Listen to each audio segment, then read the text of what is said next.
Dale.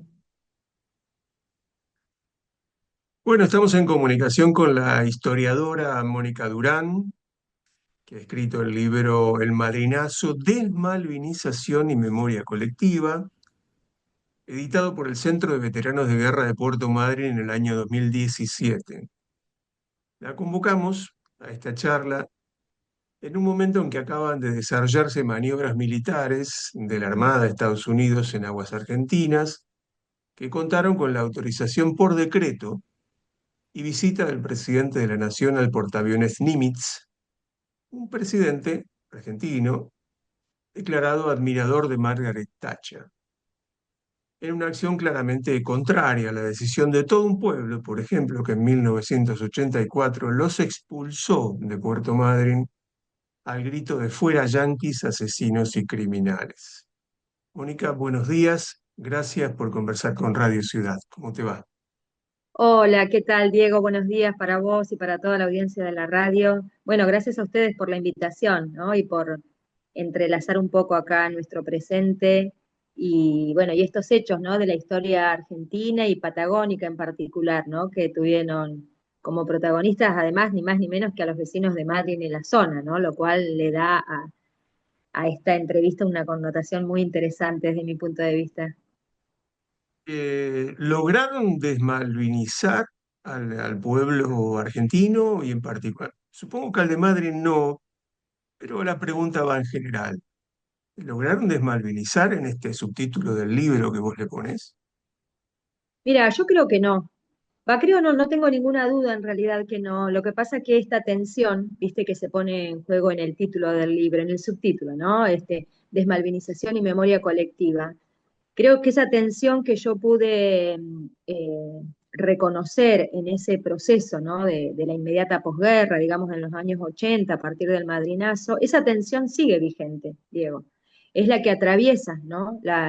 El proceso de posguerra en nuestro país y no solo, digamos, en relación a la posguerra, sino en relación a todas las políticas vinculadas, ¿no? Con la agenda exterior de nuestro país, el posicionamiento en el reclamo de soberanía sobre las islas y bueno, y sobre otros territorios como los que nosotros habitamos. Entonces, creo que en realidad es una tensión que se convierte, viste, como en el soporte en el que van transcurriendo todos estos hechos, ¿no? Cambian las décadas, cambian los gobiernos, cambian las políticas, y eso está ahí, viste, como subterráneo, tensionando los acontecimientos, y bueno, y que van generando estas situaciones, ¿no? Donde de pronto el Estado argentino decide participar de estos operativos, como bien decías vos, a través de un decreto presidencial, como lo viene haciendo desde los últimos años, y por otro lado, también vemos cómo hay sectores de la sociedad argentina, organizaciones, ¿no? Como por ejemplo los centros de veteranos que fijan públicamente sus posicionamientos.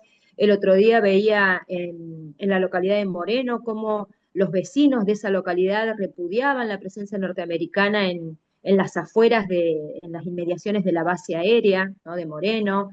Y bueno, yo creo que son como esos acontecimientos que van mostrando esa tensión, ¿viste? Por eso digo que no ha triunfado la desmalvinización y que la memoria colectiva siempre puja, ¿no? Para que estas cosas no terminen de naturalizarse. Cuando revisás esta historia hacia atrás, vos tenías 6 años, creo, leí, Sí. eh, hiciste todo un recorrido, volviste sobre el tema, investigaste, escribiste un libro. Esto implica un montón de trabajo, un montón de horas dedicadas a esta cuestión. Y hoy ya han pasado unos cuantos años. Mm. ¿Qué te queda de esa sensación, de estos rasgos principales de lo que vos detectaste en este libro, en esta investigación del Madrinazo? ¿Qué podemos traer de ese pasado reciente, que es la historia que nos convoca, al presente de hoy? ¿Qué rasgos te interesaría hoy destacar? Mira, yo creo que hay algo que tiene que ver por un lado es cierto lo que vos decís, ¿no? Esto es como el recorrido personal que a mí me llevó a querer entendernos, ¿viste? Como sociedad. Porque bueno, también nosotros estamos llenos de contradicciones, ¿no? O sea, siempre se nos hace como muy fácil, digamos, ¿no? O bueno, siempre es más claro, digamos, cuando uno lo ve, ¿no? En las decisiones políticas, en la agenda de los gobernantes y demás, pero también nosotros como sociedad nos vimos atravesados por esta experiencia y por lo que nos deja, ¿no? Yo siempre digo que la guerra, además de ser un hecho militar, digamos, ¿no? Donde se ponen en juego tácticas y estrategias y donde seguramente vos y yo tengamos poco que decir al respecto, Eh, también es un hecho político, también es un claro. hecho social, y en ese ámbito sí creo que nos toca, ¿no? Reflexionar sobre nosotros como sociedad, como país, desde qué lugares, ¿no? Nos vimos atravesados por la experiencia y desde qué lugares nos sentimos interpelados, ¿no? O deberíamos por lo menos sentirnos interpelados. Yo creo que esta investigación a mí, digamos, me dio muchas satisfacciones, ¿no? No solo por el hecho de poder reconstruir los escenarios de la inmediata posguerra, sino por el aporte que entiendo que significa poder pensar ese pasado, ¿no? Porque estamos, como bien decías vos, más de 40 años pasaron ya, y si bien las primeras décadas fueron de mucho silencio, en general, en torno a todos estos temas, porque bueno, no deja de ser un pasado doloroso, ¿no? La experiencia de la guerra, Ujú. también nos permite, de pronto este libro, esta investigación, tener como algunas puntas de las cuales, a partir de las cuales nosotros poder reflexionar, ¿no? Y nosotros, digo, generacionalmente, quienes hoy estamos Claro. en estos ámbitos, yo en educación, vos a través de un medio de comunicación, eh, tenemos tal vez un rol clave, ¿no? Porque, bueno, esta entrevista es un momento, ¿no? Donde seguramente los oyentes van a sentirse interpelados por esta historia y donde también nos toca ese lugar incómodo de mirar un poquito hacia atrás y ver qué hicimos, qué hacemos, ¿no? Y qué posiciones tomamos en relación a estos acontecimientos que, como bien decís vos, son parte del presente. Los operativos UNITAS, y acá mira, fíjate vos qué interesante que es esto, los operativos UNITAS que el gobierno norteamericano digamos, planifica, ¿no? Y ejecuta a partir del triunfo de la Revolución Cubana en 1959, se han desarrollado en forma ininterrumpida hasta el día de hoy, ininterrumpida. O sea, Y nunca Argentina dejaron de siempre ha pasar, participado. claro, Nunca nunca dejaron de dejaron. pasar, nunca dejaron de pasar. De hecho, vos fíjate que el operativo UNITAS del 84, que fue el que repudió a la comunidad madrinense, era el 25.º, y yo, si no me equivoco, ahora van por el operativo 65, 67, no sé, habría que sacar la cuenta exacta, pero nunca dejaron de pasar. Y el único momento en que Argentina no participó activamente de esos ejercicios fue ahí, en la inmediata posguerra, ¿no? En los años 80. Ujú. Había participado Argentina hasta 6 meses antes de la guerra, en septiembre del 81. Había sido la última vez que el operativo había estado en Puerto Madryn, inclusive, 6 meses antes de la guerra, digamos, y fue recibido por las autoridades, protocolarmente, los vecinos, ¿no? Madrinenses Ujú. iban a ver esos espectáculos que implicaba la visita de esa flota, todo un clima, digamos, armonioso, vamos a decirlo, que se interrumpió en la inmediata posguerra y que después se retomó, ¿no? En las décadas del 90 como parte, ¿no? De la política exterior de esos años. Ya a fines del gobierno de Alfonsín se estaban restableciendo esos vínculos y desde ahí en adelante hasta hoy, ¿no? Con esa vigencia plena y no con esa, como digamos esto que vos decías del gobierno nacional, que autoriza estos operativos sin ni siquiera ya consultar al Congreso, ¿no? Porque los tiempos de la política internacional son muy vertiginosos, pareciera que más que los nuestros, y Sí. entonces, bueno, hay que decidir rápido, hay que cumplir, ¿no? Con los pedidos, ¿no? Del exterior, y entonces, y ahí estamos, otra vez envueltos en estos operativos que vuelven a poner en tensión estas miradas que tenemos, ¿no? Sobre el rol de Estados Unidos en América Latina, sobre la posguerra, sobre lo que pasó durante la guerra, y bueno, y un montón de cosas más, ¿no? Porque lamentablemente las grandes potencias siempre buscan nuevas excusas para que estos ejercicios militares se lleven adelante. ¿No? Digo, seguramente Cuando ya no son las de los años 60, pero en estos nuevos escenarios encuentran fundamentos rápidamente. rápidamente, ¿no? Cuando vos entraste en contacto directamente con los testimonios, ¿no? Y lo que se ve, yo estoy revisando algunos testimonios tuyos en particular, en este folleto. Mm, Dice Madrinazo 40 años, que sacó la gente de ATE. Y aquí hay unas declaraciones tuyas, es muy interesante. Cuando vos repasás ahora esa mixtura que aparece, ¿no? Porque en este relato aparece una gran cantidad de gente de posiciones políticas muy diversas, muy interesante, porque quizás eso es lo más interesante, que una cantidad de gente de posiciones políticas muy diversas y que confluyen en un puerto. Mirá qué metáfora tan interesante, ¿no? ¿Qué parte sí, sí, sí, de esa percepción es correcta? ¿Qué te pasa a vos con eso? mira, cuando fueron los 40 años, en el 2024, cuando se volvió a presentar el libro, bueno, con el trabajo en conjunto de ATE y de CTA, de hecho, déjame hacer ahí una pequeña aclaración, que el libro fue reeditado a los 40 años con el aporte, digamos, de la editorial de CTA Autónoma. La primera edición del 2017 fue a través del Centro de Veteranos de Guerra, pero la segunda, la más actual, fue a través de la editorial de CTA Autónoma. Y eso nos permitió llegar a una red de difusión mucho más amplia, ¿no? A nivel nacional. Claro, Pero bueno, en relación a esto que vos decías, como a las banderas vigentes, y mirá, y a los actores, ¿no? A los actores, a mm, los partícipes de esa movilización y esa retrospectiva que uno puede tener 40 años después, yo diría que las banderas son exactamente las mismas. bien, ¿No? Exactamente las mismas. Porque mira, por ejemplo, hay algo que es como muy simbólico para mí, ¿no? Que es cuando estábamos trabajando en la tapa del libro. Nosotros en la primer tapa, en la primera edición del libro, yo tengo los dos acá, pero digo para la gente que conoce ujú, la primera edición, nosotros en la contratapa habíamos puesto la foto del regreso de los soldados, ¿no? En la claro, contratapa. ¿Por qué? Porque si bien el madrinazo tiene que ver con la expulsión de la flota, ¿no? Y acá se ve el puerto y demás, ese acontecimiento, por lo menos en el momento en el que yo estaba haciendo las entrevistas a esos protagonistas de la movilización, estaba indisolublemente asociado a la experiencia del 82, ¿no? Por esto que vos decías. El puerto fue, ¿no? El puerto es el epicentro de ambos hechos. El puerto es el lugar en el que llegaron nuestros soldados, hacia allá fuimos nosotros, y ese puerto es el que pretende, ¿no? Ser de nuevo territorio, pero ahora de la flota norteamericana, ¿no? Entonces es mm, como una disputa territorial y simbólica muy profunda, pero sobre todo territorial, ¿no? O sea, claro, digo, y ahí aparece relacionado, porque claro, son los mismos vecinos, ¿no? Los que recibieron en el 82 a los soldados son los mismos que casi 2 años después están expulsando a los norteamericanos. Y entonces me parecía como importante reflejar ya en la tapa y contratapa del libro esa conjunción que se daba entre las dos cosas.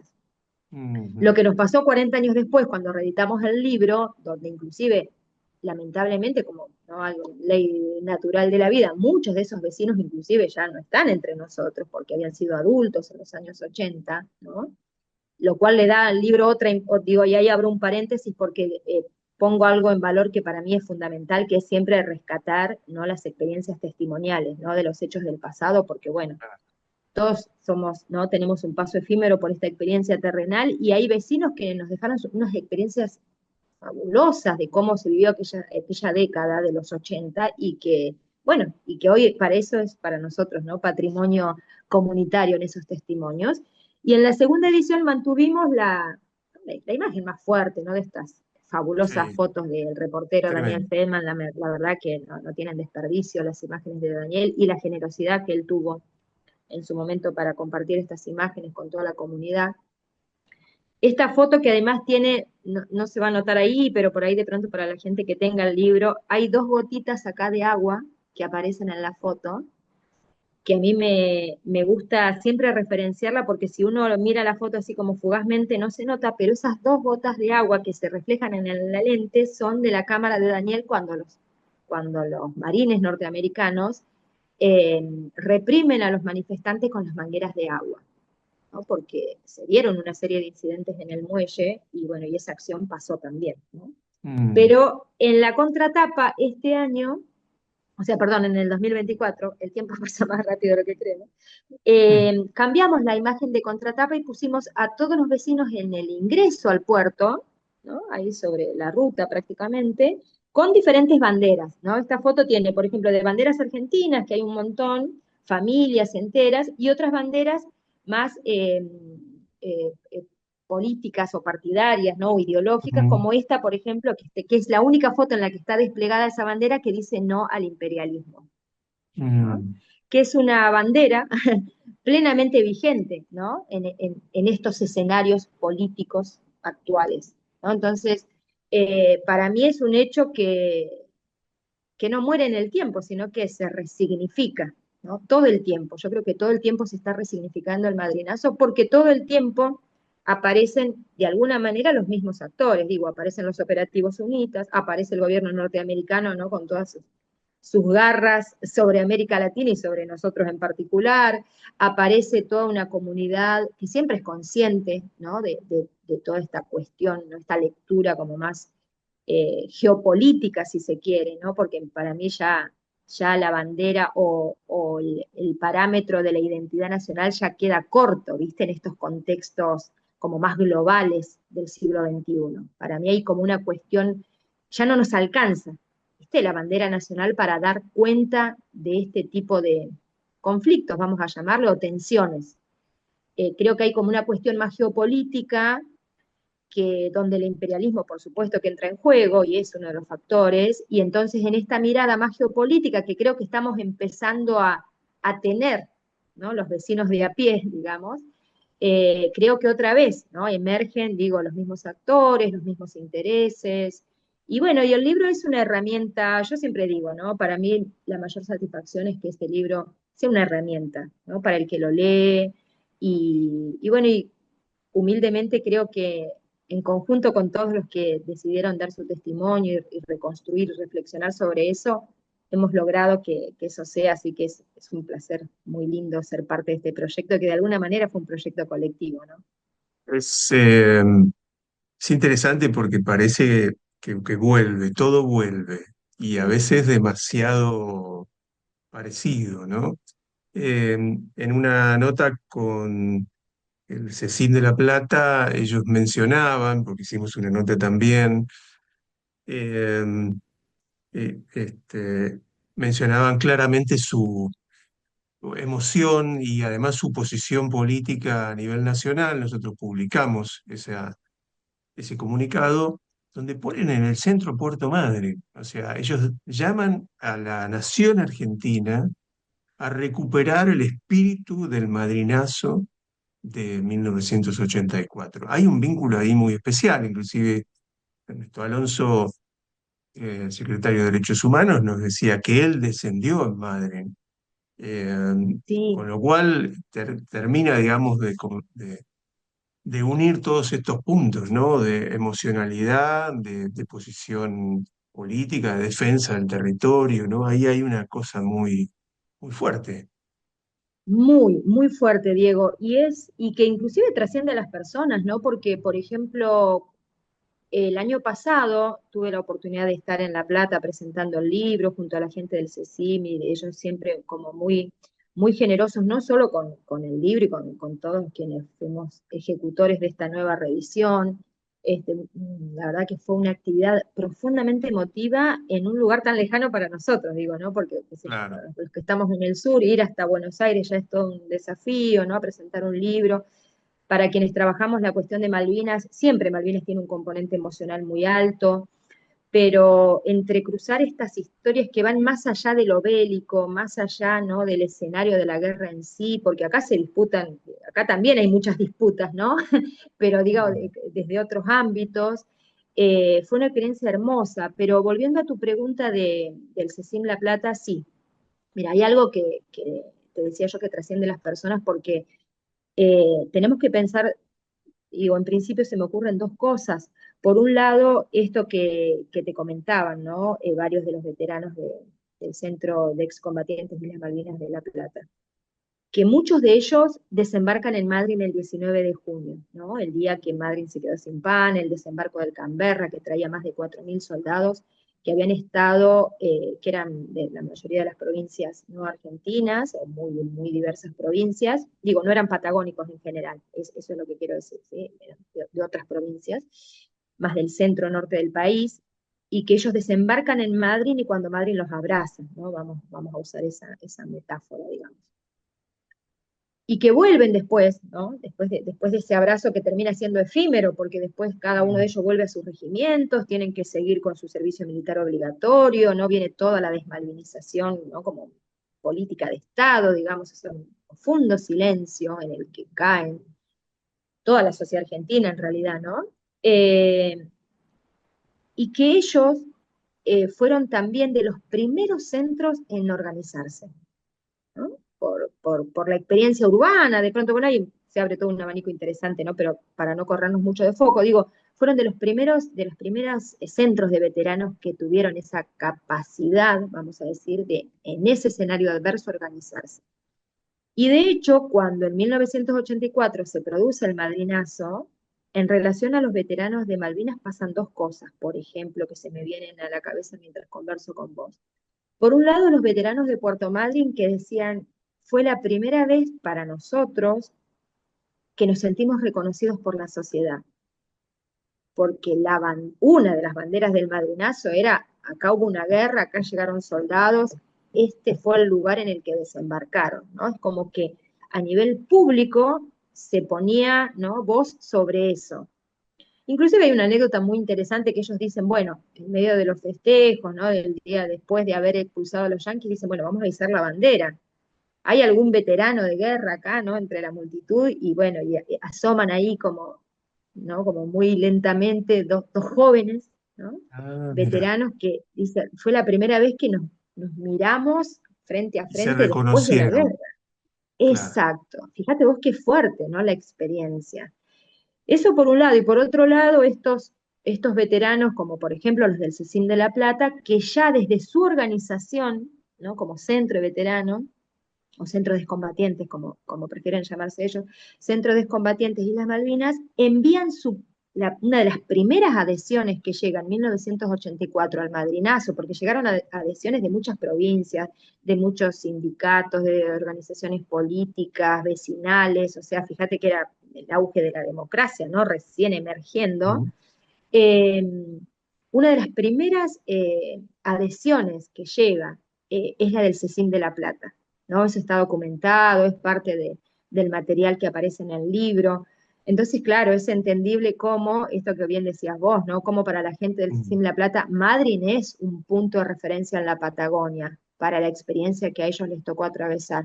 No solo en la inmediata posguerra, cuando traen de vuelta, digamos, a la Patagonia continental, sino también en estos primeros años de democracia donde hay que disputar el espacio público, la agenda política, el reconocimiento, bueno, un montón de cosas que a ellos les significaron un gran, gran desafío, ¿no? Es una, o sea, la posición de Madryn y esta reivindicación que se logra a partir también de tu trabajo del libro, El Madrinazo, porque no dejas escapar, digamos, todas esas vivencias que, bueno, se van a ir perdiendo en algún punto por la propia historia. Es bien interesante porque lo que uno empieza a entender también es la posición de Madryn en el conjunto del país y en el conjunto de lo que se llama Malvinas, ¿no? Ya deja de ser un problema, eh, una anécdota, ¿no? Una anécdota de que acá se recibieron a los combatientes y que en un momento también se expulsó a la flota. Esto involucra al conjunto de la nación argentina. Parece como que hay algo del corazón madrinense que quedó acá, eh, Sí, y este sí, libro lo sí. trae, ¿no? Totalmente, Diego. Es que yo creo que a mí me pasó eso, cuando yo me Mm. puse a investigar esto.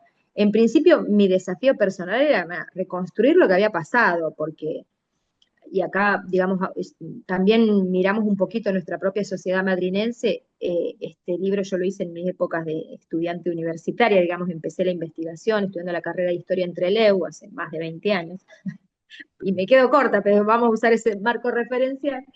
Y me pasaba que en Madrid, por ejemplo, no había un sitio de memoria, o sea, no estaba todavía el monumento a Malvinas, Ah, digo, por supuesto no estaban los murales, digo, uno salía a caminar en Madrid de los años 2000 y y no había nada que recuerde la experiencia de la guerra o el desembarco de los soldados, o bueno, todos estos sitios que nosotros tenemos hoy que nos recuerdan todo lo que pasó en Madrid en los años 80 en relación a Malvinas, no existía pero ni uno de ellos. De hecho, todos Claro. esos, bueno, excepto por supuesto el monumento ¿no? a los soldados, que eh, solo esfuerzo y trabajo de ellos, ¿no? Del centro de veteranos, digo, todos estos otros espacios de memoria, sitios históricos, vamos a decir, todos fueron surgiendo después del trabajo de investigación, precisamente porque el trabajo vino a dar cuenta de un montón de situaciones, ¿no? Entonces, reconstruir ese escenario nos permitió después poder avanzar en estos otros pasos,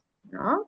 Que, bueno, que hoy por hoy se aparecen muy claramente reflejados en los murales, por ejemplo, en los últimos años, ¿no? En ese paseo que es el predio del monumento a los héroes y a los caídos, que bueno, que también tiene otros componentes, ¿no?